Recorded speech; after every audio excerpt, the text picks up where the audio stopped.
বিচার করতে হবে, বাস্তবে মেলাতে হবে। এই যে কীর্তনীয়রা বলছে হরিনাম শোনো, হরিনাম করো, হরিনাম ছাড়া আমাদের কোনো রাস্তা নাই।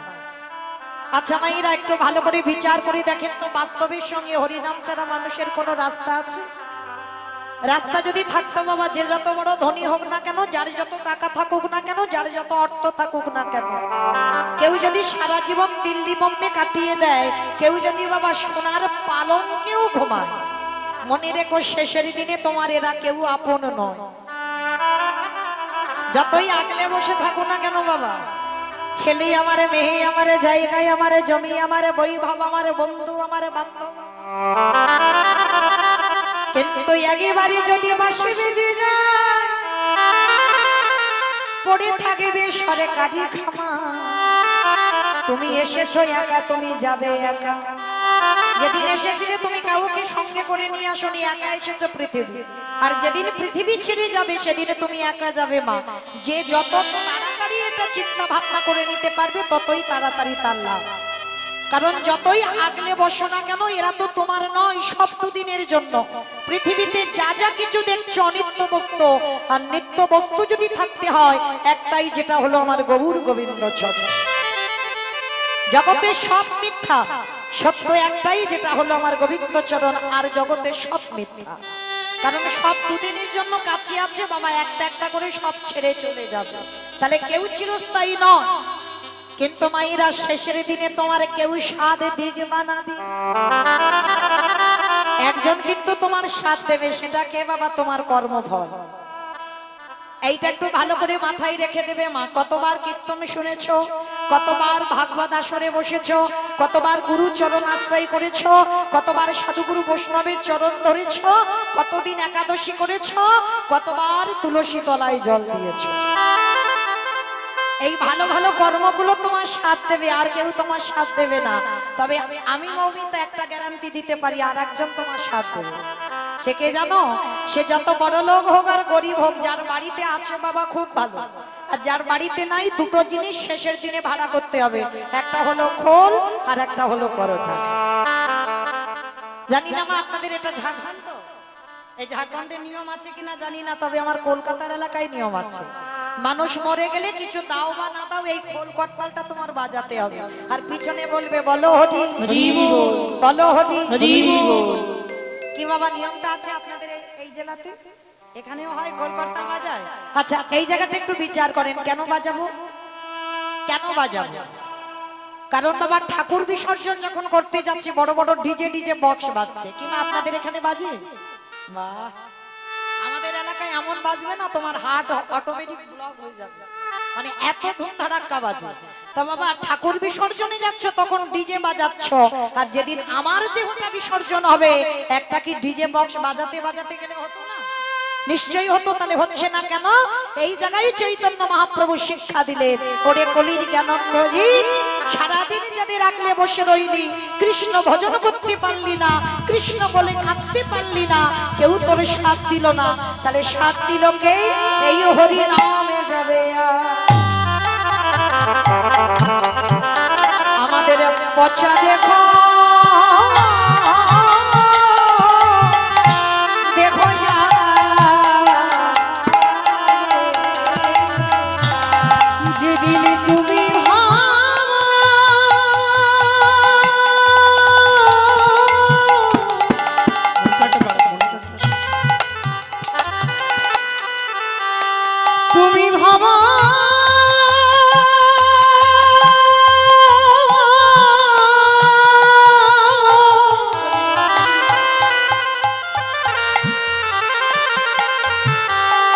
যেদিন তুমি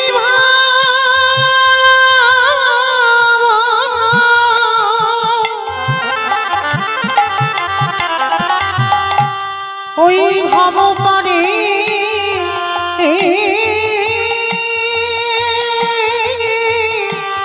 পারে যাবে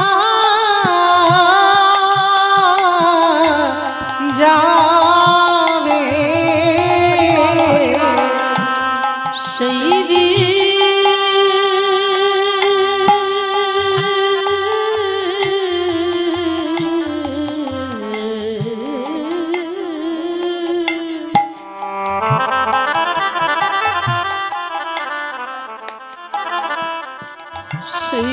নাম যাবে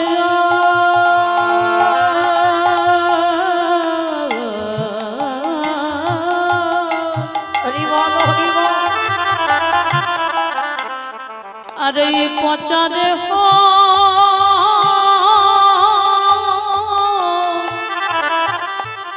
ও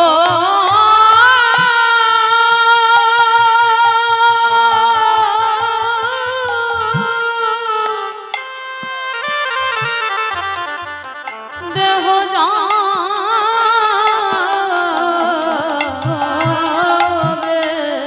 আস্তে। যে যতই বলুক না কেন বাবা আমি তোমায় এত এত ভালোবাসি। আজকে তুমি সংসারে দিতে পারছো, সংসার তোমার কদর যত্ন করে ভালোবাসে। তুমি দুদিন বিছানা সজ্জা হয়ে পড়ে থাকো আর তোমার সংসার ভালোবাসবে। যেদিন তুমি এক সপ্তাহ ভালোবাসবে, 15 দিন ভালোবাসবে বাবা, তারপরে তোমায় লাঠি ঝাঁটা খেতে হবে। তাহলে সংসারে তুমি যতদিন দিতে পারবে ততদিন তোমায় ভালোবাসবে। তাহলে যে যতই বলুক না কেন আমি তোমায় এত এত ভালোবাসি, আমি তোমায় জীবন দিয়ে ভালোবাসি, ভুল কথা বাবা। ভালো যদি বাসে একজনই তোমার স্নেহ হলেন বিশ্বের শ্রেষ্ঠ মালিক ভগবান। আমার ভগবানের মতো দিনের দয়ালে দিন বন্ধু আর কেউ হবে না। যদি বলো কেন, এই যে একটা গান হয় না, মায়ের এক ফোঁটা দুধের ঋণে শোধ হবে না কোনোদিন। জগতে সবাই বলে মায়ের ঋণ নাকি শোধ হয় না, কিন্তু আমি বলি বাবা হয়। মায়ের ঋণ শোধ করতে পারবে, একজনের ঋণ তুমি জীবনে শোধ করতে পারবে না, যিনি হলেন বিশ্বের স্রষ্টা মালিক ভগবান। কেন বলছি বাবা, একটু বাস্তবের সঙ্গে মিলিয়ে দেখেন। তুমি জন্মেই বাবা বলেন তো, জন্মের আগে তোমার ভাবনাকে ভেবেছিল? আপনারা প্রশ্ন করবেন কেন মৌমিতা, আমার মা তো আমার জন্য ভেবেছে। কারণ আমি জন্ম নিয়েই আমি মার কোলে বসেছি, মাতৃ স্তনদুগ্ধ পান করেছি, তার মানে মা আমার জন্য ভেবেছে বলে না। সম্পূর্ণ ভুল কথা বাবা, মা তোমার জন্য ভাবে। মা যদি তোমার জন্য ভাবতো, ভালো করে বিচার করে দেখবেন বাবা, আমরা মা হয়েছি, আমিও একজন মা, আমারও একটা 15 বছরের ছেলে আছে। তাহলে আমরা যারা মা হয়েছি তারা বলতে পারবো, তারা বুঝি বাবা মাতৃস্তনে দুগ্ধ তখনই আসে যখন সন্তান গর্ভে 5 মাস বয়স হয়। তাহলে বাবা ওটা মা কি নিজে নিজে তৈরি করলো? মা যদি নিজে করতে পারতো, একজন মাকে বলো তো দেখি গর্ভের সন্তান আসবার আগে করে দেখা, পারবে না। কেন পারবে না? সন্তান গর্ভে এলো, ভগবান চিন্তায় পড়ে গেল একদিনের বাচ্চা জন্মেই কি খাবে। ওই মাতৃস্তনের দুগ্ধটা মা নিজে তৈরি করেনি, পরিবারের কেউ দিয়ে যায়নি, গ্রাম প্রতিবেশী দেয়নি, আত্মীয় পরিজন দেয়নি। তাহলে দিলকেই না বিশ্বের স্রষ্টা মালিক ভগবান। আমাদের আসবার আগে বাবা যে আমাদের কথা চিন্তা করে, আমাদের কথা ভাবে যে একদিনের বাচ্চা জন্ম নিয়ে কি খাবে, তার ভাবনা আমার ভগবান ভেবেছে। তাহলে তার মতো দিনের দয়ালে দীনবন্ধু জগতে আর কেহ হয় না। আরে পৃথিবীতে যদি ভালো কোনোদিন কাউকে বাঁচতে হয়, একজনকে ভালোবেসে যিনি হলেন আমার বিশ্বের স্রষ্টা মালিক ভগবান। কেন বাবা মনে রাখবেন, ওই ছেলেটার কোনো চাহিদা নেই। ভালো করে একটু শুনবেন, আমার ভগবান বলেনি আমাকে মন্দির করে দাও, ভগবান বলেনি আমাকে দামি দামি অলংকারে সাজাও, ভগবান কোনদিন বলেনি আমায় রজনীগন্ধার মালা দিয়ে সাজাও। ভগবানের একটাই চাহিদা, কি চাহিদা জানো? ওটে কলিরি জ্ঞানন্ধজি সারাদিনে চলে যাবে, সারাদিনের মধ্যে যদি একজন ভক্ত আমার চরণে বসে, যদি একেবারে নয়নে জলে বলতে পারে কৃষ্ণ তোমার গোলাম, আমি পৃথিবীর যেখানে থাকি না কেন আমি ভক্তি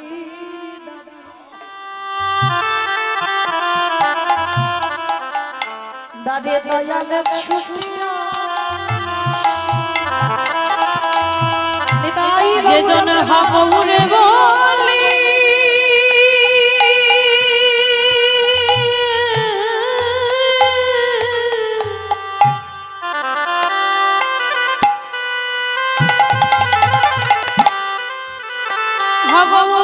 ভগবুরে বলি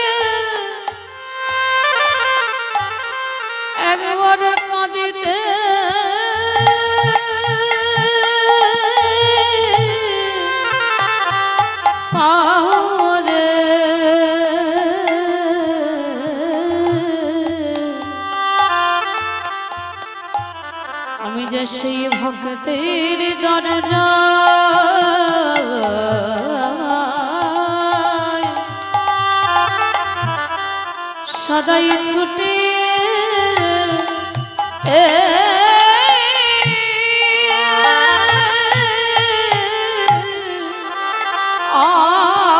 আসে। মনে রাখবেন বাবা, সুখ তারাই পায় যারা কৃষ্ণ নামে কাঁদিতে জানে। এই কৃষ্ণ নামে কাঁদারে যে কত সুখ কত আনন্দ, এ জগতে যে কেঁদেছে অবশ্যই তো কৃষ্ণ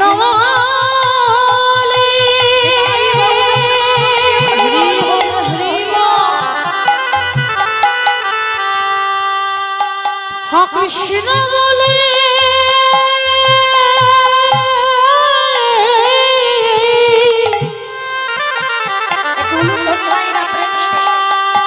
কৃষ্ণ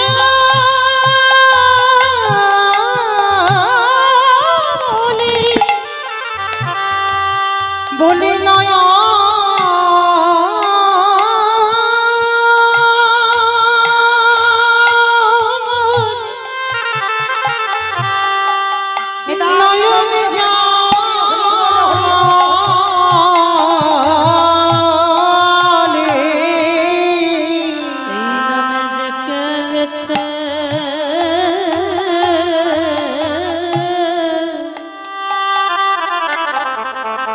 সেই তো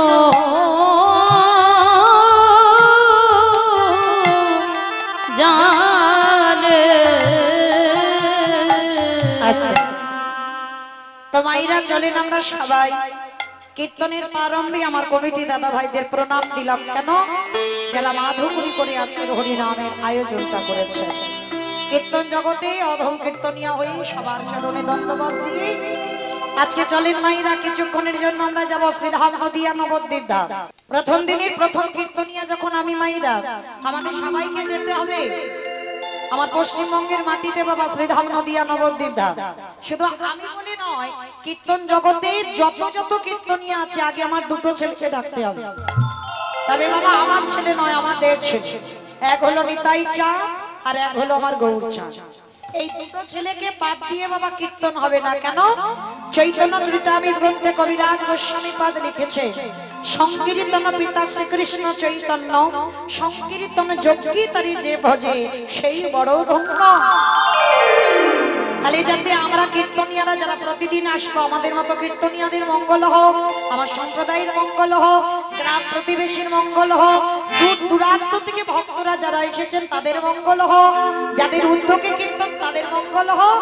যত দূরে মাইকে ধ্বনি যাচ্ছে তত দূরে যেন মঙ্গলময় হয়।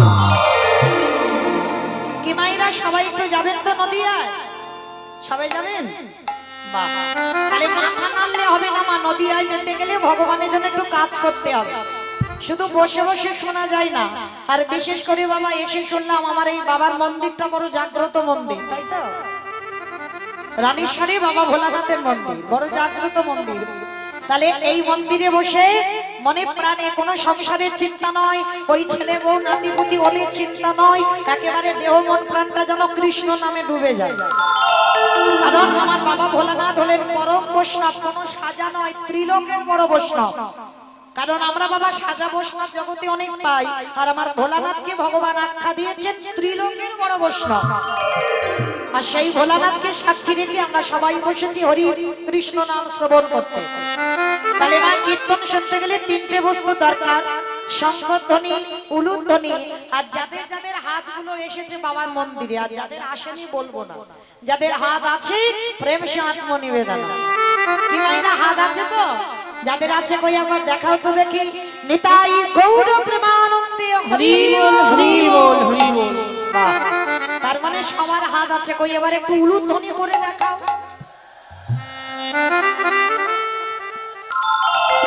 আচ্ছা বাবা, এবার আমি একটু কথা বলবো, মন প্রাণ দিয়ে শ্রবণ করবেন, কেমন? যিনি সত্যতে নারায়ণ, ত্রেতাতে রামচন্দ্র, দাপরে কৃষ্ণ, কলিতে হলো গৌরাঙ্গ। তাহলে চারটে যুগে ভগবান চার ভাবে এসেছে। সত্য যুগে বড় লোক হলো, ত্রেতা যুগে বড় লোক হলো, দাপরে বড় লোক হলো, কলি যুগে ভগবান কাঙালের ঠাকুর হলো। আর তাছাড়া বাবা পৃথিবীতে ভগবান যে কৃষ্ণ যে কলিকালে গৌর হলো, পৃথিবীতে লাখ লাখ ভক্ত ছিল, কোটি কোটি ভক্ত ছিল, হাজার হাজার ভক্ত, ভক্তের অভাব নাই, কিন্তু এসেছিল কার ডাকে? কৃষ্ণ গৌর হয়ে এলো একজনের ডাকে, তিনি হলো শান্তিপুরে অদ্বৈত আচার্য গোসাই। ভালো করে শুনবেন বাবা, এই অদ্বৈত আচার্য গোসাই যিনি 12 বৎসর তুলসী ভাসিয়ে আমার কৃষ্ণকে কলিযুগে গৌর করে এনেছিল। কিন্তু এখানে আমাদের একটা প্রশ্ন রয়ে যায় মা, পৃথিবীতে লাখ লাখ কোটি কোটি ভক্ত থাকা সত্ত্বেও একেবারে শান্তিপুরে পুরমালির ডাকে কেন এলো? তাহলে আমাদের জানতে হবে ওই শান্তিপুরের পুরমালিটা কে, যার এতটাই পাওয়ার ছিল বাবা, এতটাই ক্ষমতা ছিল, 12 বৎসর তুলসী ভাসিয়ে একেবারে বৃন্দাবন থেকে কৃষ্ণকে সোজা নদিয়ায় ডেকেছে, আমার পশ্চিমবঙ্গের মাটিতে ডেকে আনলো। তাহলে বাবা যে ব্যক্তিটা 12 বৎসর তুলসী ভাসালো আমার মহাপ্রভুর থেকে, যিনি 52 বছরের বড়, মানে 1-2 দিনের বড় নয়, 52 বছরের বড়, তাহলে সেই মানুষটার এতটা ক্ষমতা কি করে হয়? তাহলে আগে জানতে হবে ওই মানুষটা কে, যার একটা নাম হচ্ছে বাবা মৃত্যুঞ্জয়। ও মাইরা বলো তো দেখি, মৃত্যুঞ্জয় কোন ঠাকুরকে বলে? বাবা ভোলানাথ। আমার পরম বৈষ্ণব বাবা ভোলানাথকে মৃত্যুঞ্জয় বলা হচ্ছে। কেন বলা হচ্ছে? যেটা আমার ভগবান করে দেখাতে পারেনি সেটা আমার বাবা করে দেখিয়েছে। যদি বলো কেন, শ্রীমদ্ ভাগবত বলছে বাবা এটা মৌমিতার কোনো সাজানো গল্প নয়। 125 বছর বয়সে ভগবান কৃষ্ণ দেহত্যাগ করেছিলেন জরাব্যাধের তীরে। ভগবানকে কিন্তু দেহত্যাগ করতে হলো, একজন শুধু দেহত্যাগ করেনি, সেটা হলেন পরম বৈষ্ণব বাবা ভোলানাথ। সত্যতে শিব ছিল, ত্রেতাতে শিব ছিল, দাপরে শিব ছিল, মৃত্যুকে জয় করেছিল, বাবার মরণ হয়নি। ওই জন্য তো বাবার একটা নাম হলো মৃত্যুঞ্জয়। তাহলে 3 যুগে মরণ হলো না, 3 যুগে শিব হলো, কিন্তু কলিযুগে বাবা রূপ পরিবর্তন করলো কেন? কি বাবা প্রশ্ন তো, 3 যুগে শিব হলো, তাহলে কি কলির মানুষ ভালো নয়, ওই জন্য শিব ঠাকুর আসছে না? মনে রেখো, যত ঘটা করে বাবার মাথায় জল দিই না কেন, বাবা কলিযুগে আসেই। বাবা তো এসেছে অদ্বৈত আচার্য গোসাই।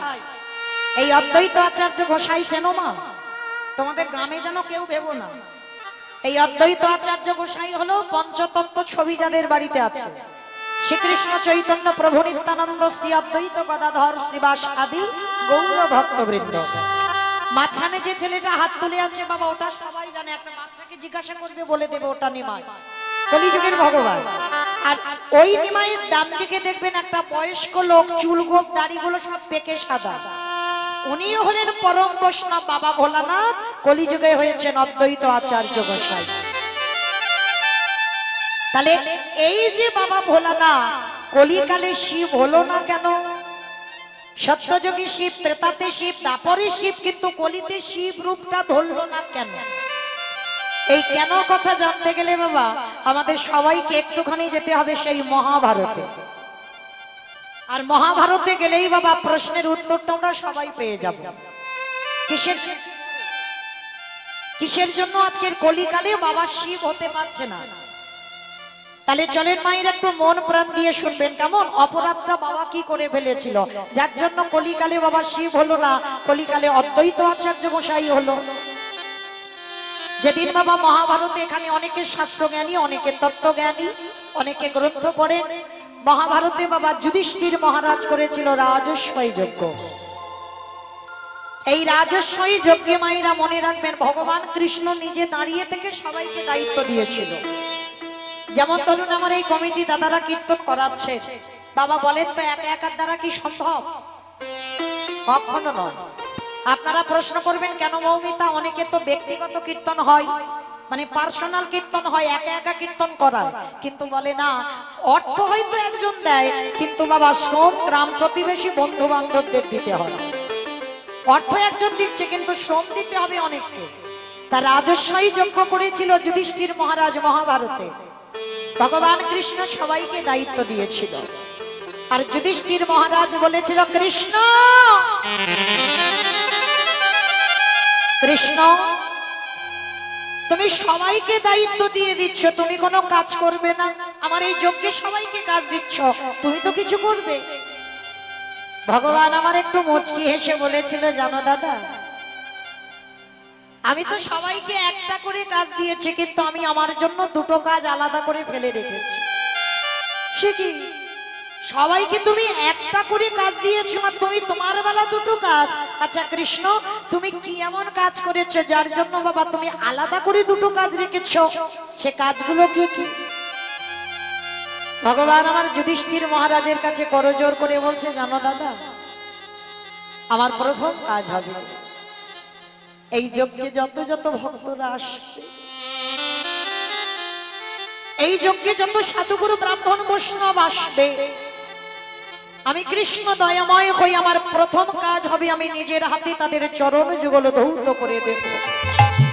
যুধিষ্ঠির মহারাজ চমকে উঠেছে, অসম্ভব কৃষ্ণ, আমি জানি পৃথিবীতে তুই কি আর আমি কে, আর তুই জাতের বিচার করবি না, তুই ছোট বড় বিচার করবি না, যে আসবি তুই তারই পাঠ পাবি বলে। হ্যাঁ, এই জায়গাটা একটু স্মরণ করবেন বাবা, মন প্রাণ দিয়ে শুনবেন।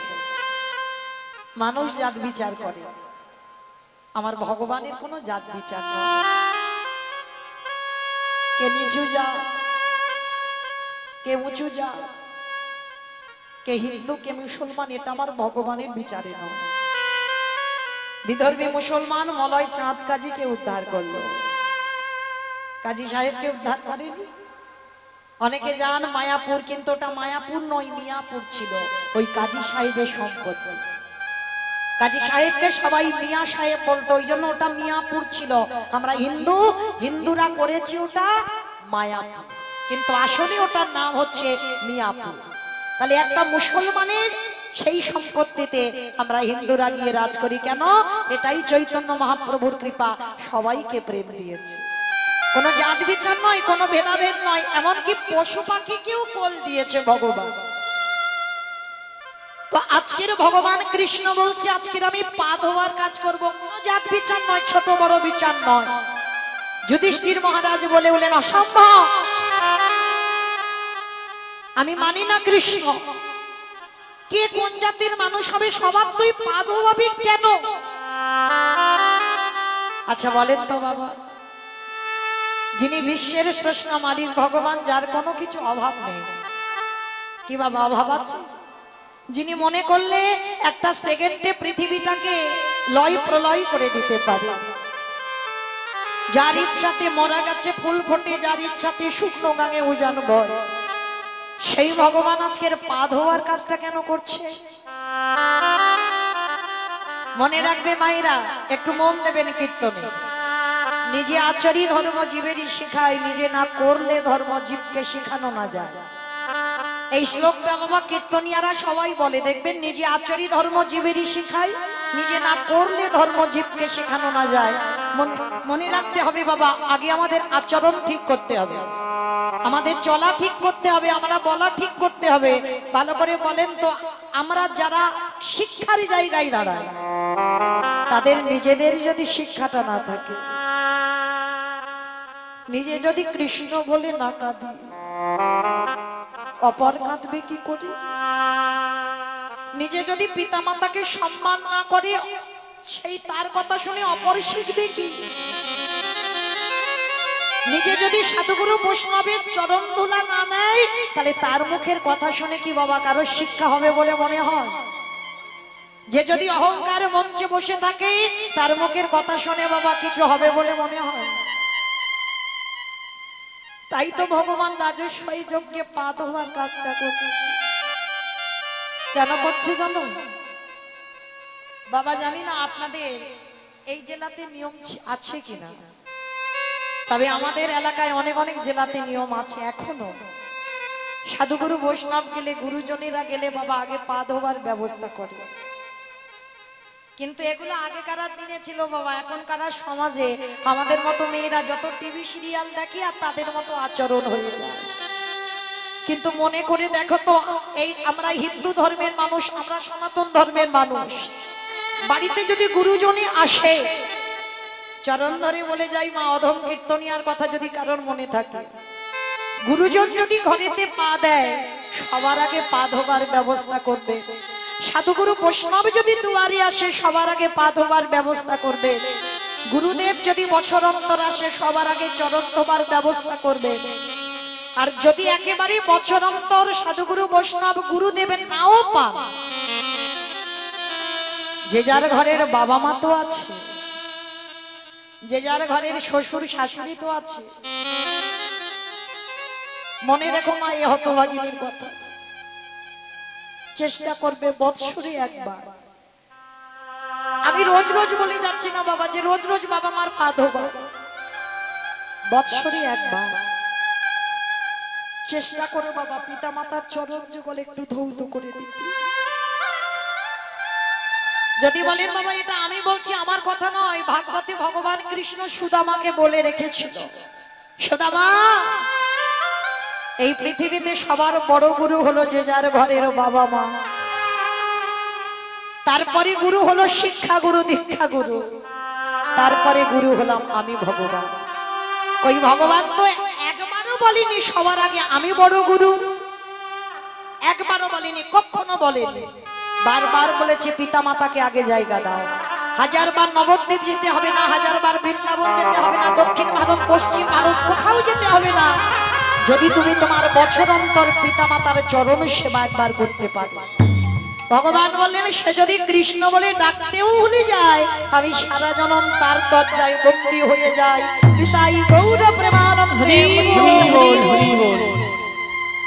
তাই চেষ্টা করবেন মা ঠিক ভগবানকে যেমন সেবা পূজা দেন, বছরান্তর সিংহাসনে বাবা মাকে বসিয়ে চরণ ধৌত করে একবার গলায় মালা পরিয়ে, আর বছরের মধ্যে একবার নিজের হাতে একটু বাবা মাকে খাইয়ে।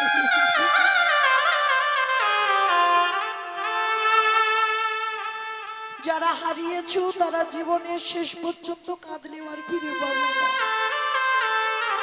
আর যাদের আছে গো ওই মূল্যবান চরণ দুটো একটু আগলে রেখে দিও, ওই দুটো চরণ ভজলেই তোমার কৃষ্ণ কৃপা পেয়ে যাবে। তাই তো ভগবান কৃষ্ণ রাজস্বই যজ্ঞে পা ধোয়ার কাজটা নিয়েছে। শুধু পা ধোয়া নয়, আরো একটা কাজ করেছিল। কি কাজ জানো? ওই যারা যারা প্রসাদ পাচ্ছিল না যজ্ঞের ভিতরে প্রবেশ করে, ভগবান কৃষ্ণ প্রত্যেকের ওই এঁঠো পাতাগুলো তুলে কৃষ্ণ আমার নর্দমায় ঘেটে। যে এঁঠো ঘাটতে বাবা আমরা ঘৃণাবোধ করি, অনেকে এঁঠো ঘেটে কি করে স্নান করার চিন্তা ভাবনা করে, কিন্তু না, যেখানে ভক্ত সেবা হয় সবার আগে চেষ্টা করবেন মা ওই এঁঠো পাতাগুলো গুড়াতে। ভগবান কৃষ্ণ রাজস্বই যজ্ঞে ওই দায়িত্ব কাউকে দেয়নি, নিজে পাতা গুড়িয়েছিল। শুধু নিজে পাতা গুড়াইনি, আড়ালে গিয়ে যেখানে কৃষ্ণ পাতাগুলো নর্দমায় ফেলছে, আর ওই পাতাতে একটু করে বাবা এঁঠো প্রসাদ লেগে আছে। কৃষ্ণ দয়াময় ওই এঁঠোগুলো নিয়ে আজকে সারা গায়ে বাজছে। ও যে ভক্তে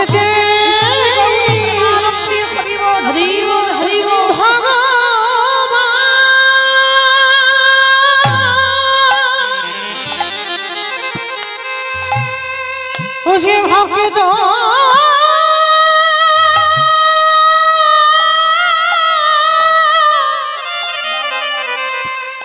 ও যে ভক্ত ছাড়া কিছু জানে না,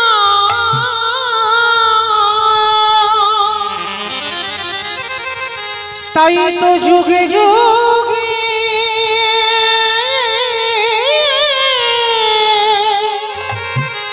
ও যে ভক্তের কাছে ছুটে আসে। যুধিষ্ঠির মহারাজ পিছন থেকে এসে বলছে, কৃষ্ণ কৃষ্ণ তুই এই নোংরা কাজটা কেন করছিস? ভক্তদের পা ধোয়াচ্ছিস, সেটা মেনে নেওয়া যায়। ভক্তদের এঁঠো পাতা পরিষ্কার করছিস, সেটা মেনে নেওয়া যায়। কিন্তু কৃষ্ণ ওই এঁঠোগুলো নিয়ে তুই তোর সারা গায়ে মারছিস কেন? ভগবান হেসে বলেছিল, হে যুধিষ্ঠির মহারাজ, এই জগৎ সংসারে মাঝে যদি জগতে কেউ পাপ করে, সবার পাপের বিচার আমি করি। কে গো মাইরা, আপনারা অন্যায় করবেন, আমরা অন্যায় করব, ভগবান বিচারক। খাতা কলমে চিত্রগুপ্ত বিচিত্রগুপ্তকে ডেকে খাতা সারবে। তাহলে আপনাদের পাপের বিচার ভগবান করি, কিন্তু বাবা যে বিচারক হয় তার পাপের বিধান করবে কে? কে গো? যে সিংহাসনে বসে সবার বিচার করছে বাবা, তার বিচার করবে কে? ভগবান বলে আমার বিচার কাউকে করতে লাগে না, আমার বিচার আমি নিজে নিজে করে দিই। তা যুধিষ্ঠির মহারাজ বলছে, কৃষ্ণ এই ভক্তদের এঁঠো মাপছিস, ভক্তদের পা ধোয়াচ্ছিস, ভক্তদের এঁঠো পরিষ্কারের সঙ্গে তোর পাপের কি সম্পর্ক? বলে দাদা, সকল পাপ থেকে মুক্তি পাবো বলে আজ আমার এই কাজ করা, কারণ আমি হলাম মহাপাপী। আমার মতো পাপী আর ত্রিজগতে নাই। কি বাবা কে বলছে? ভগবান কৃষ্ণ যুধিষ্ঠির দাদাকে বলছে, আমার মতো পাপী ত্রিজগতে নাই। তা যুধিষ্ঠির মহারাজ হেসে বলে উঠল, কৃষ্ণ তুই তো নিজেকে বলছিস পাপী, কি এমন পাপ করেছিস? বলি ওগো দাদা গো, পাপই আমি এই দাপরিতে করি না, পাপ করেছিলাম ত্রেতা যুগে রঘুপতি রামচন্দ্রের অবতারে। যুধিষ্ঠির মহারাজ চমকে উঠেছে, কৃষ্ণ রাম অবতারে তুই পাপ করেছিস? কি পাপ? বলে নিজের হাতে একটা মুনিপুত্রকে হত্যা করেছি। ও মা, মুনিপুত্রকে হত্যা করেছিস? সে কে? বলে কেন? ওই বিশ্বশ্রবণ মুনির ছেলে। বাবা বিশ্বশ্রবণ মুনির ছেলেকে রাবণ, ওই রাবণকে রঘুপতি রামচন্দ্র নিজের হাতে হত্যা করেছে অকাল বোধন দুর্গা পূজা করে। আর রামচন্দ্র যদি দুর্গা পূজা না করতো বাবা, কোনোদিন রাবণকে মারা যেত না। আর রাবণকে মেরে আমার রঘুপতি সর্বশরীরটা পাপী হয়ে গেল। তার যুধিষ্ঠির মহারাজ হেসে উঠেছে, কৃষ্ণ তুই তো হাসির গল্প শোনালি। বলে কেন হাসির গল্প শোনালাম? বলে হ্যাঁ, বলে রাবণের মতো দুরাচারকে মারলে জীবনে পাপ হয়। কি মায়েরা আপনারাই বিচার করে বলেন, আমার কিছু বলতে হবে না। রাবণের মতো দুরাচার, রাবণের মতো পাপিষ্ঠ, রাবণের মতো ব্যক্তিকে মারলে জীবনে কারোর পাপ হয়। সে আবার ভগবান নিজে বলছে, আমি রাবণকে মেরে পাপ করেছি, মাথা থেকে পায়ের নখ পর্যন্ত আমার পাপই হয়ে গেছে। কি বাবা ঠাকুর, তাহলে রাবণ আগে বলেন তো মায়েরা, রাবণ ভালো লোক ছিল না খারাপ লোক ছিল? বলেন বলেন, কীর্তন তো আজকে নতুন শুনছেন না। রাবণ ভালো লোক না খারাপ লোক? কি লোক ছিল বাবা? ভালো লোক? ভালো লোক ছিল? মাথা গন্ডগোল হয়ে গেছে। বলে ভালো লোক ছিল। কি করে ভালো লোক হবে? যে ভগবানের বহু চুরি করে, শুধু চুরি করলো না, ওই সীতা মায়ের চুলের মুষ্টি ধরে টেনে আনলো। তাহলে যে ভগবানের বউ চুরি করে বাবা, তাকে জীবনে কেউ বলবে ভালো? আর তার মতো দুরাচারকে মারলে মা বলেন তো বিচার করে জীবনে পাপ হয়? তাহলে রামচন্দ্রের হলো কেন? মনে রাখতে হবে বাবা, এখানে যতজন আমরা ভক্ত দাঁড়িয়েছি বা বসে আছি, আমি কীর্তনী আমার সম্প্রদায়, এখানে দু রকমের ভক্ত আছে বাবা, একটা অন্তর জগতে, একটা বহির জগতে। কিন্তু কীর্তন শুনতে গেলে বাবা শুধু বাইরে থেকে শুনলে হবে না, মনে রাখবেন তলিয়ে বাবার নাম হলো তত্ত্ব, ভিতরে যেতে হবে। আর ভিতরে গিয়ে বাবা যত কীর্তন শ্রবণ করবে তবে রস আস্বাদন পাবে। আর ভিতরে যদি না যেতে পেরেছো তাহলে কীর্তন শোনা বৃথাই হয়ে যায়। তাহলে অনেক ভক্ত এখানে বলবে বাবা রাবণ ভালো লোক নয়। কেন ভালো লোক নয়? ভগবানের বউকে চুরি করে যে নিয়ে যায় সে কি করে ভালো লোক হয়? কিন্তু বাবা যারা বুঝতে পারে, যারা অনুভব করতে জানে, যারা বিচার করতে জানে, তারা জীবনে বলবে না রাবণ খারাপ। মনে রেখো, কোন পুরুষ যদি মনে করে নারী হলো ভোগের সম্পদ, তার কাছে ভোগের সম্পদ। আর কোন পুরুষ যদি মনে করে নারী হলো ভজনার, নারী হলো সাধনার, নারী হলো আরাধনা, সেই নারীর চরণ ভজন করে সেই পুরুষ ভগবানের চরণে পেয়ে যায়। ভরি ভরি প্রমাণ আছে বাবা, দেখেন চণ্ডী ঠাকুর রামের চরণ ভজন করে পেয়ে গেল গোবিন্দ চরণ। আমার বিল্লমঙ্গল পতিতা চিন্তামণির চরণ ভজন করে পেয়ে গেল আমার গোবিন্দ চরণ। আবার জয়দেব গোস্বামী মা পদ্মাবতীর চরণ সেবা করে ভগবানের কৃপা। তাহলে নারী শুধু ভোগের নয়, নারী সাধনা। অসুরদের অত্যাচারে দেবতারা স্বর্গ ছাড়ে। যেদিনের নারী দশভুজা দুর্গা 10 অসুর যদি নিধন না করত, তাহলে স্বর্গের দেবতারা যেত কোথায়? কি বাবা, দেবতাদের তেজ দিয়ে একটা পুরুষ সৃষ্টি করেনি, করেছিল নারী সৃষ্টি। তাহলে নারী হেলার নয়, নারী অবহেলার নয়, যে যেমন ভাবে ভজন করে। তা সীতামাকে চুরি করেছিল রাবণ এমনি এমনি নয়। কেন জানো? সীতামার চরণ ভজন করবে বলে। জানো যেদিন থেকে বাবা সীতামাকে চুরি করে আনলো, রাবণ রাজার স্ত্রী ছিল যার নাম মন্দোদরী, পঞ্চসতীর মধ্যে একজন সতী। তা মন্দোদরী বসে বসে জানালা দরজা বন্ধ করে কাঁদছে। কেন না, আমার স্বামী আর বেশি দিন বাঁচবে না। কেন জানো? যারা সতী নারী হয় তারা আগে থেকে বুঝতে পারে আমার স্বামী বেশি দিন নয়, কারণ তার অধঃপতনের দিন এসে গেছে। আজকের মন্দোদরী কাঁদছে, রাবণ রাজা গিয়ে দাঁড়িয়েছে। মন্দোদরী, মন্দোদরী কাঁদছো কেন? যেদিন থেকে সীতামাকে আনলাম সেদিন থেকে কেঁদে কেঁদে পাগল হয়ে যাচ্ছ, কাঁদছো কেন তুমি? কথাটা শুনে বাবা এই মন্দোদরী বলেছিল, স্বামী জগতে তো মেয়ের অভাব নেই। রাবণ রাজার নিজের কটা বউ ছিল জানো? 10,000। তাহলে যে রাবণ রাজার 10,000 বউ ছিল, মন্দোদরী বলছে তোমার এতগুলো বউয়ের মধ্যে একটা বউ পছন্দ হলো না, একেবারে ভগবানের বউকে তুমি চুরি করলে কেন? তা রাবণ রাজা কথা বলতে বলতে বাবা সীতামাকে একবার মা বলে ফেলেছে। আর যেই না মা বলেছে বাবা, সঙ্গে সঙ্গে মন্দোদরী চমকে, কি বললে তুমি? সীতামা মা? বলে আরে পাগলি, সীতামা তোমার মা। এগো যাকে তুমি মা বলো, বাবা সীতামাকে নিয়ে রেখেছিল কোথায়? বলেন কোথায় রেখেছিল? অশোককানন। প্রশ্নেই তো উত্তর বেরিয়ে গেল। দেখো অশোক, যেখানে শোকের ছায়া লাগে না সেইখানে সীতামাকে বন্দি করে রাখল।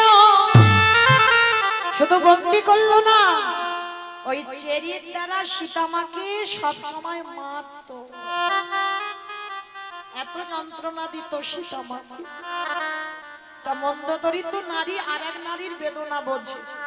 স্বামী হারিয়ে এসেছে মেয়েটা, আর তুমি এইভাবে চেরির দ্বারা মারছো। তুমি যদি মা বলো, আমি মানলাম তোমার কথা মা, তাহলে মাকে কেউ কেউ মারে? রাবণ রাজা বলে বললেন, মন্দোদরী এই জন্য বলে তুমি নারী জাতি। শোনো, সীতামা হলো ভব পারাপারির তরণী। আমার তরণী মানে কি গো? নৌকা। বা তরণী মানে নৌকা। আচ্ছা ধরেন বাবা নদীর ঘাটে একটা নৌকা বাঁধা আছে, আর সেই নৌকার মাঝি হয়তো কোথাও ঘুমাতে বা খেতে বা ঘুরতে যায় বা একটু বিশ্রাম করতে যায়, আর যদি বাবা কেউ একটা বড় পাথরের টুকরো নিয়ে বেশ করে নৌকাটা ভাঙতে চায়, আর যদি বাবা একবার মাঝির কানে চলে যায়, মাঝি ছুটে দেখতে আসবে না বাবা তার নৌকাতে কে মারছে দেখি? কি মা বুঝতে পেরেছো আমার কথা? বুঝতে পেরেছো? অনেকে বুঝতে পারিনি, আর একটু পরিষ্কার করে বুঝিয়ে দিই। আচ্ছা সিনেমা টিনেমা দেখো মা? আচ্ছা সিনেমা বাদ দাও, সিরিয়াল দেখো, এটা চলে। আচ্ছা এই সিরিয়াল আমি বারণ করছি না যে দেখো না, ওগুলো প্রয়োজন। তা এই যে সিরিয়াল বা সিনেমা যারা দেখো, শুধু নায়ক নায়িকা থাকলে মা জমজমাট হয়? একটা ভিলেন লাগবে, মানে যে মারামারি হবে, কাটাকাটি হবে, খুনোখুনি হবে, তবেই তো বাবা সিনেমা বলো আর সিরিয়াল বলো জমজমাট হবে। তাহলে একটু বাবা তত্ত্বের দিকে তাকিয়ে দেখেন, রামচন্দ্র যদি নায়ক হয়, সীতামা যদি নায়িকা হয়, আর আরে রাবণ যদি ভিলেন হয়, যেই না ওই নায়ককে জব্দ করা যাচ্ছে না, ওই নায়ককে মারবার জন্য কত চক্রান্ত হচ্ছে, কিন্তু সবটাই বিফল হয়ে যাচ্ছে। শেষে কি করে? ভিলেন নায়িকাকে চুরি করে নিয়ে যায়। আর নায়িকাকে বাবা যদি একবার চুরি করা যায়, আর কি নায়কের কাছে যেতে লাগবে? 10 তলা বিল্ডিং থেকে নায়ক ঝাঁপিয়ে নায়িকার কাছে যাবে না? তত্ত্বের দিকে দেখেন, সেই নায়িকা যদি সীতা মা হয়, ভিলেনে যদি রাবণ হয়, ওই নায়িকাকে যত মারবে, কষ্ট দেবে, ব্যথা দেবে, বেদনা দেবে। আরে নায়িকা যত নায়কের নাম ধরে হারামা হারাম বলি কাঁদবে। আরে কি আমার রামচন্দ্র থাকতে পারবে? 7 সমুদ্র 13 নদী পার করে সোনার লঙ্কায় আসবে। রাবণ বলছে, মন্দোদরী, যেদিন আমার প্রভু সোনার লঙ্কায় চরণে দেবে, সেদিন যদি আমার রাজ্যে খরা দেখা দেয়। খরা মানে কি বোঝো তো? মানে খাল বিল নদী নালার জল সব শুকিয়ে গেছে, কোথাও জল নেই।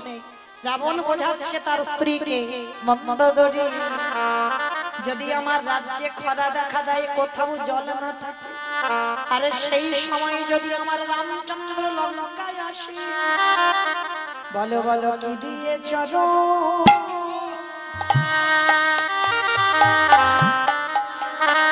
তুমি ধোয়া যেদিন আমার প্রভু রাম দয়া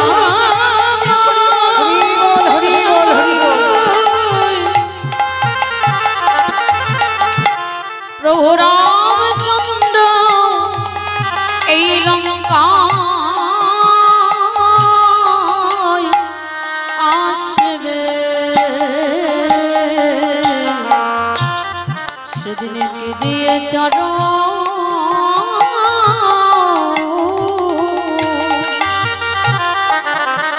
চরণ ধোয়াই। তাহলে বাবা রামচন্দ্রের চরণ ধোবাবো। সেদিন রাবণ বলেছিল, মন্দোদরী, তোমার মতো আমি পাগলি নই যে কেঁদে কেঁদে চোখের জল যেখানে সেখানে ফেলে দেব। আমি কিন্তু কাঁদি না, ধরে রেখেছি জল। কেন জানো? যেদিন আমার প্রভু সোনার লঙ্কায় আসবে, আমার সীতামাকে যেদিন হাত ধরে উদ্ধার করে নিয়ে যাবে, সেদিন আমি কি করব জানো? আমাদের চোখের জলে চরণ ধোয়া।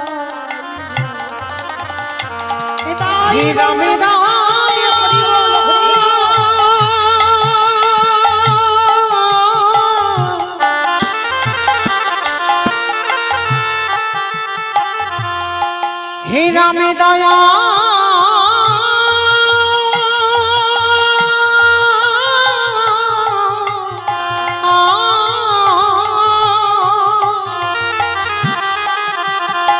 হে রাম দয়া দয়া করো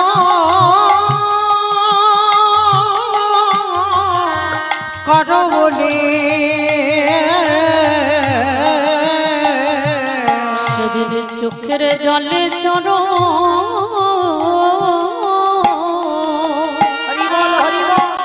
চরণ ধোয়াইব। তাহলে বলেন বাবা, সেই রাবণের কতটা প্রেম ছিল, কতটা ভক্তি ছিল, বাইরে দেখে বিচার করলে হবে না। আর সেই রাবণকে মেরে আমার রামচন্দ্রের সর্বশরীরটা পাপী হয়েছিল। আর সেই পাপ কবে ধুচ্ছে? কৃষ্ণ অবতারে যুধিষ্ঠির রাজস্বাই যজ্ঞে। মাইরা যেখান থেকে গিয়েছিলাম আবার সেখানে ফিরে এলাম, মনে পড়ছে তো? তাহলে এই যুধিষ্ঠির যজ্ঞে ভগবান শিক্ষা দিল কে? না আপনারা আমরা বাবা অন্যায় তো করি নাকি? পাপ ফেললেই পাপ। তাহলে ভগবান বলছে, যদি অজান্তে কেউ আমরা অপরাধ করি, একটা সাধুগুরু বৈষ্ণব ঘরে এলে চরণ ধৌত করাও, তাও যদি না পারো তাদের এঁঠো পাতা পরিষ্কার করো, তাও যদি না পারো ভক্তদের উচ্ছিষ্ট একটু গায়ে মেখে নাও।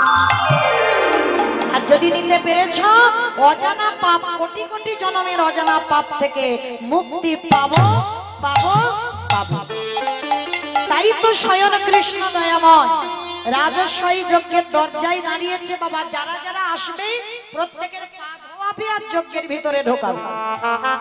অগ্নিদেব, পবনদেব, বরুণদেব, ইন্দ্র, ইন্দ্রাণী, ব্রহ্মা, সাবিত্রী, শিব, দুর্গা সব পরপর লাইন দিয়ে দাঁড়িয়ে আছে।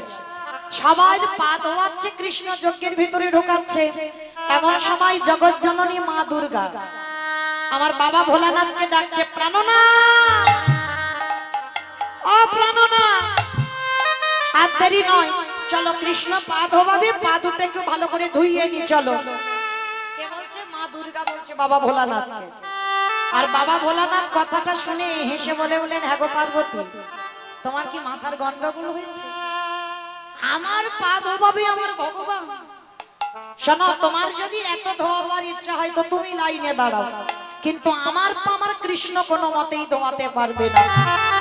এই বলে বাবা ভোলানাথ কি করেছে বাবা, সবাই লাইনে আছে আর বাবা ভোলানাথ চালাকি করে লাইন থেকে বেলাইনে চলে গেছে। আর আড়ালে গিয়ে মনে মনে চিন্তা করলো, কৃষ্ণের চোখে ধুলো দিয়ে যজ্ঞের ভিতরে ঢুকে যাব, কিন্তু কৃষ্ণ আমার পায়ে যেন হাত দিতে না পারে। এইবার কি করেছে ভগবান মনে মনে করছে, হে বৈষ্ণব, তোমার মতো বৈষ্ণবের চরণ ধোবাবো বলে আজ আমার এই দায়িত্বটা নেওয়া। কারণ তোমার মতো বৈষ্ণবের পা না ধোয়ালে আমি সারা জীবন পাপী হয়ে থাকবো। আর ভোলানাথ প্রতিজ্ঞা করেছে, কৃষ্ণ আমার পা তোমাকে ধোয়াতে দেব না।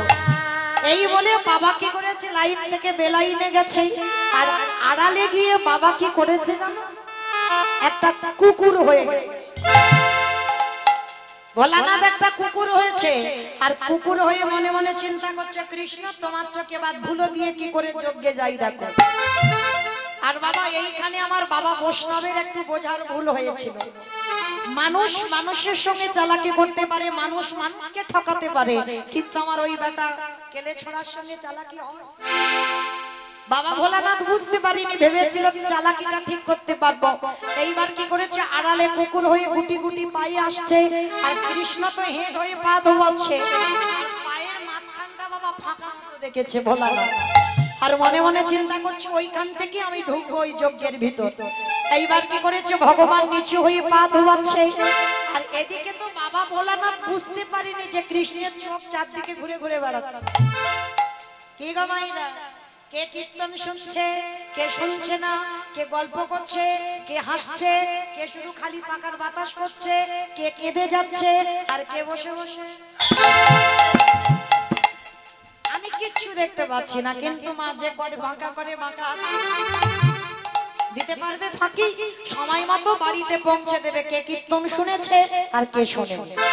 এইবার ভোলানাথ কি করেছে, পিছন থেকে আসছে কুকুর হয়ে, আর ভগবান মুচকি মুচকি হাসছে, বেটা আমার চোখে ধুলো। এইবার নিচু হয়ে পা ধোয়াচ্ছে, সবে আমার পরম বৈষ্ণব বাবা ভোলানাথ ওই ভগবান কৃষ্ণের পায়ের ফাঁক দিয়ে মাথাটা সবে, আর যেই না মাথাটা দেবা আমার কৃষ্ণ দুটো হাঁটু নিয়ে কুকুরের কানের কাছে চেপে। এইবার দেখ কেমন লাগে।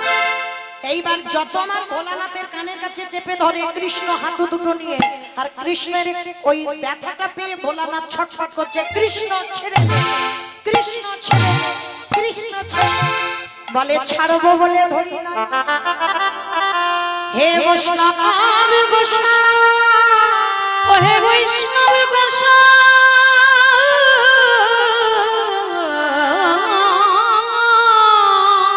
তোমার মতো বৈষ্ণবের দুটো পা ধোয়ালে বোধহয় আমার কম হতো, তাই তো কৃপা করে করুণা করে আরো এক্সট্রা দুটো জুড়ে দিয়েছো। বাবা বুঝতে পেরেছেন কথা? আমি বলছি না, ভগবান বলছে তোমার মতো বৈষ্ণবের দুটো পা ধোয়ালে আমার জীবনে কম হতো, ওই জন্য তো তুমি আমার জন্য আরো এক্সট্রা দুটো জুড়ে দিয়েছো। বাবা বুঝেছো? শিব ঠাকুরের কটা পা? দুটো পা। আর কুকুরের কটা পা? চারটে। পাঁচটা পা হবে কেন? ওইটা তো লেজ। তাহলে কুকুরের চারটে পা। ভগবান বলছে, হে বৈষ্ণব, তোমার মতো বৈষ্ণবের দুটো পা ধোয়ালে কম হতো, তাই কৃপা করে তুমি আমার জন্য আরো দুটো এক্সট্রা জুড়ে দিয়েছো। বলি এবারে দাও দাও চাচা বলে বৈষ্ণব গোসাই,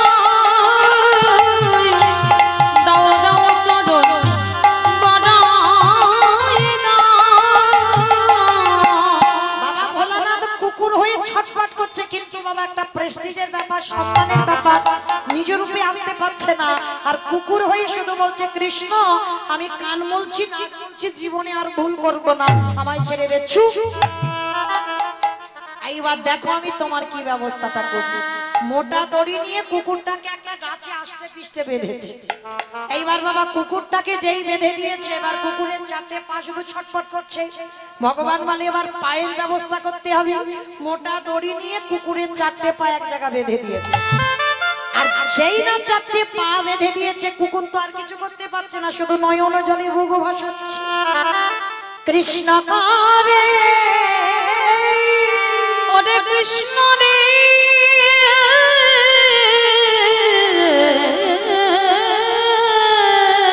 ওরে পারিস যদি আমায় ক্ষমা করে দিস। চুপ। দেখো কি করব বাবা, এই জায়গাটা একটু লক্ষ্য করে। ভগবান পর্যন্ত ভোলানাথের চরণ পাবার জন্য লালায়িত, তাহলে কত বড় ভক্ত আমার পরম বৈষ্ণব বাবা ভোলানাথ, যার জন্য যার চরণ পেতে চাই আমার ভগবান স্বয়ং কৃষ্ণ। কেন পাবে না জানো? এই ভগবান ভোলানাথের আরেকটা নাম হচ্ছে নীলকণ্ঠ, জানো তো? ভগবান সমুদ্র মন্থনে ভালো ভালো জিনিসগুলো বাবা সব ভাগাভাগি করে নিল, আর যখন কালকুট বিষটা উঠলো কেউ নিতে চাইছে না, ভক্ত কারে কই দেখো, তখন ভোলানাথ বলেছিল আমি পান করব জগতের মঙ্গলের জন্য, সবার মঙ্গলের জন্য। আর যখন পান করেছিল বাবা, ওই কণ্ঠে বিষটা আটকে গেল, কণ্ঠ থেকে নিচে নামে, যার জন্য তো নাম নীলকণ্ঠ। নারদ মুনি প্রশ্ন করেছিল, আচ্ছা ভোলানাথ একটা কথা বলবো, তুমি বিষটা খেলে, সমুদ্র মন্থনে বিষ উঠলো, তুমি বিষ খেলে, কিন্তু যখনই কেউ কিছু খায় তার তো পেটের ভিতরে যায়, তাহলে তুমি বিষটা যে খেলে তোমার কণ্ঠে আটকে গেল কেন, আর ভিতরে গেল না কেন? কথাটা শ্রবণ করি ভোলানাথ বলেছিল, ও হে দেবর্ষি নারদ,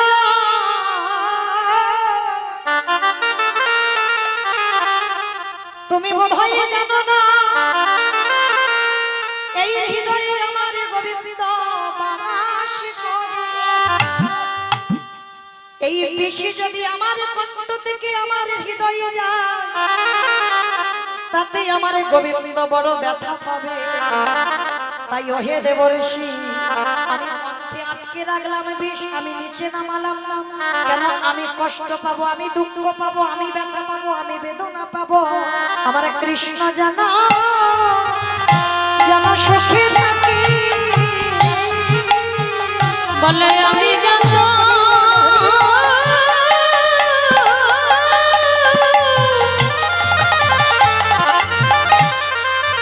দুঃখ পাই না কেন,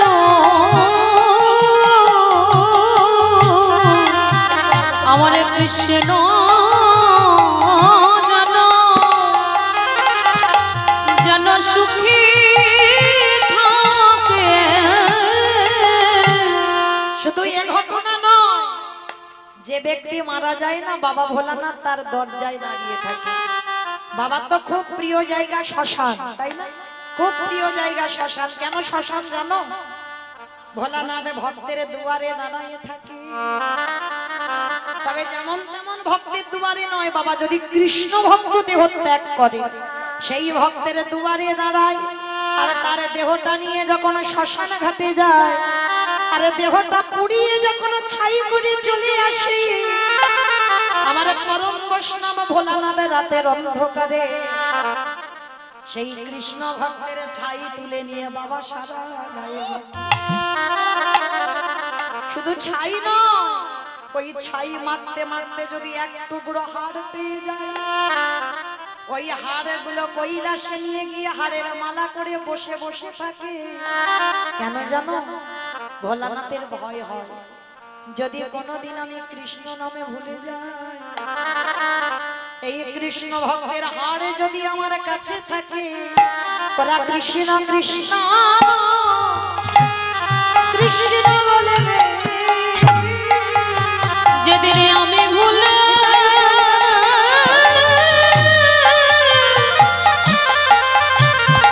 আমি কৃষ্ণ না ভুলে যাই,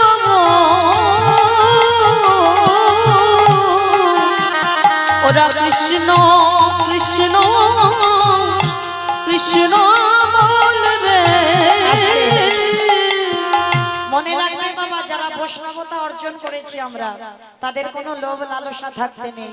ওই জন্য আমার বাবার দেখবেন অন্যান্য দেবদেবীদের কত দামি দামি মুকুট পরে আছে, কত দামি দামি পোশাক পরে আছে, তাই না? দেখবেন এত দেবদেবী, ইন্দ্রদেব, পবনদেব, বরুণদেব, নারায়ণ, ব্রহ্মা, সবাই মাথায় বড় বড় মুকুট পরে আছে, দামি দামি অলংকার। আর আমার ভোলানাথের দেখেছে, বেটা বিয়ে করতে গেল একটা ধুতি পাঞ্জাবি জোটেনি, সেও বাকছাল পরে বিয়ে করতে গেল। আবার দেখেন বাবার প্রিয় ফুলগুলো দেখেছো, কোনো সুবাস নয়, দেখতেও খুব ভালো নয়। বাবার প্রিয় ফুলগুলো কি গো? এই শ্রাবণ মাসে একটু টানাটানি বেঁধেছে, আকন্দ ফুল, ধোদরা ফুল, ধোদরা ফল, এইগুলো একটু বেঁধেছে। এই শেষ সোমবার আসছে না, পরশুদিন, অনেকে ব্রত করবেন তো, কতজন করবেন একবার হাতটা তোলেন তো দেখি। শ্রাবণ মাসের শেষ সোমবার কারা করবেন? এই কজন, এই কজনের হাত উঠলো? অমাইরা চেষ্টা করবেন এই শ্রাবণ মাসে, বাবার জন্ম মাস, অন্তত এই 5টা সোমবার গেল, 4টে নাই বা করো, অন্তত শেষ সোমবারটা অন্তত পালন করো। বাবার মাথায় অবশ্যই একটু অনাহারে থেকেই একটু জল দেবে, তারপর একটু হবি শূন্য পেও অবশ্যই করে, কারণ আপনাদের এই বাবা যে বড় জাগ্রত, আপনারা বড় ভাগ্যবান, বড় ভাগ্যবতী। অবশ্যই চেষ্টা করবেন সোমবারে আমার বাবার মাথায় একটু জল ঢালতে, কারণ স্বয়ং কৃষ্ণ পর্যন্ত ওই ভোলানাথের চরণ পাবার জন্য লালায়িত। দেখেন এইবার ভগবান কি করেছে, দড়ি দিয়ে কুকুরের 4টে পা বেঁধে দিয়েছে, শুধু বেঁধে দেয়নি, এইবার ভগবান কি করেছে জানো, সবার পা তো ঘটিতে করে জল দিয়ে ধোয়াচ্ছে।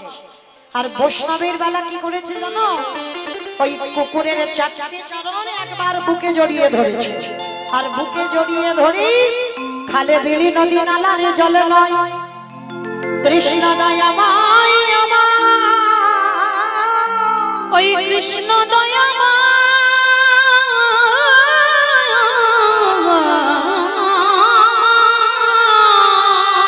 ওই পাচ্ছে কি জগতের কোনো জলে নয়, তাহলে কোন জল? কৃষ্ণই আমার চোখের জলে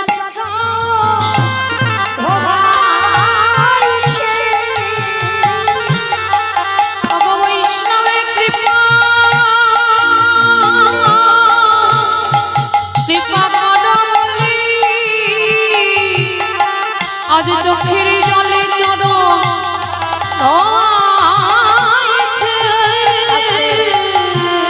কৃষ্ণের চোখের জলগুলো শিব ঠাকুরের পায়ে পড়ছে, কুকুর হয়ে আছে, আর সেই সময় কুকুর রূপী ভোলানাথ কৃষ্ণের চরণ ছুঁয়ে প্রতিজ্ঞা করেছিল, কৃষ্ণ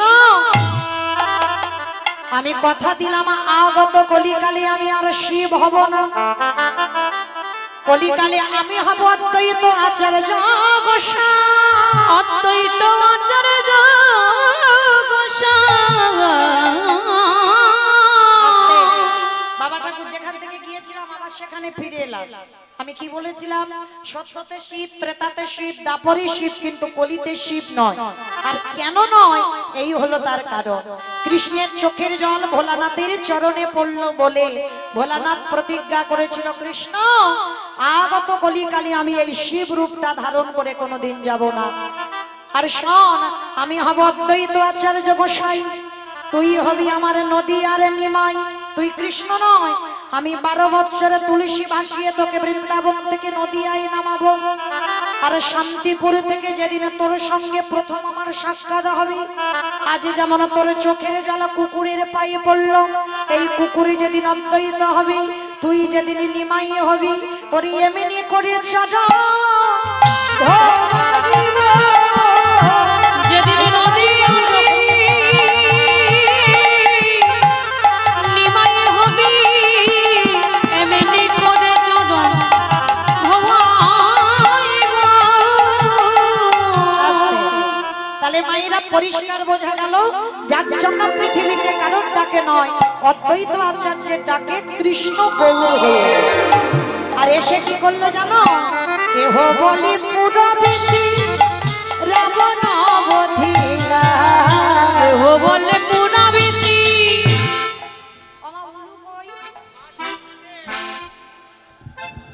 কেহ বলি পুরবীতি রাবণ বধিরা, কেহ বলে পুরাবীতি,